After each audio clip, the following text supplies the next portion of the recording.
മഹാനായ ആദം അലൈഹിസ്സലാത്തു വസ്സലാം അല്ലാഹു റബ്ബുൽ ഇസ്സത്ത് മഹാനവറുകളോട് ഭൂമിയിലേക്ക് ഇറങ്ങാൻ പറയുമ്പോ അല്ലാഹു റബ്ബുൽ ഇസ്സത്തിനോട് പാപമോചനം ചോദിച്ച് തൗബ ചെയ്തു തുടങ്ങി ആദം അലൈഹിസ്സലാം.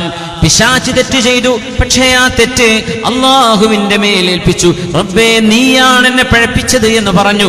എന്നാൽ ആദം അലൈഹിസ്സലാം ഒരിക്കലും അല്ലാഹുവേ ഞാനല്ല പിശാചാണത് ചെയ്തത് എന്ന് പറഞ്ഞില്ല. ആദം നബി അലൈഹിസ്സലാം പറഞ്ഞു, റബ്ബനാ ളലംനാ അൻഫുസനാ വഇല്ലം തഗ്ഫിർ ലനാ വതർഹംനാ ലനകൂനന്ന മിനൽ ഖാസിരീൻ. അല്ലാഹുവേ, ഞങ്ങൾ സ്വന്തത്തോട് തെറ്റ് ചെയ്തു പോയിട്ടുണ്ട്. ഞാനും എൻ്റെ ഭാര്യയും നീ അരുതെന്ന് പറഞ്ഞത് ചെയ്തു പോയിട്ടുണ്ട്. റബ്ബനാ ളലംനാ അൻഫുസനാ, ഞങ്ങൾ തെറ്റ് ചെയ്തു റബ്ബേ. വഇല്ലം തഗ്ഫിർ ലനാ, നീ ഞങ്ങൾക്ക് മാപ്പ് തന്നില്ലെങ്കിൽ, വതർഹംനാ, നീ ഞങ്ങൾക്ക് കരുണ തന്നില്ലെങ്കിൽ, ലനകൂനന്ന മിനൽ ഖാസിരീൻ, ഞങ്ങളെല്ലാം നഷ്ടപ്പെട്ടവരായി മാറും റബ്ബേ. അതുകൊണ്ട് ഞങ്ങൾക്ക് മാപ്പ് തരണം. فتلقى آدم من ربه كلمات فتاب عليه.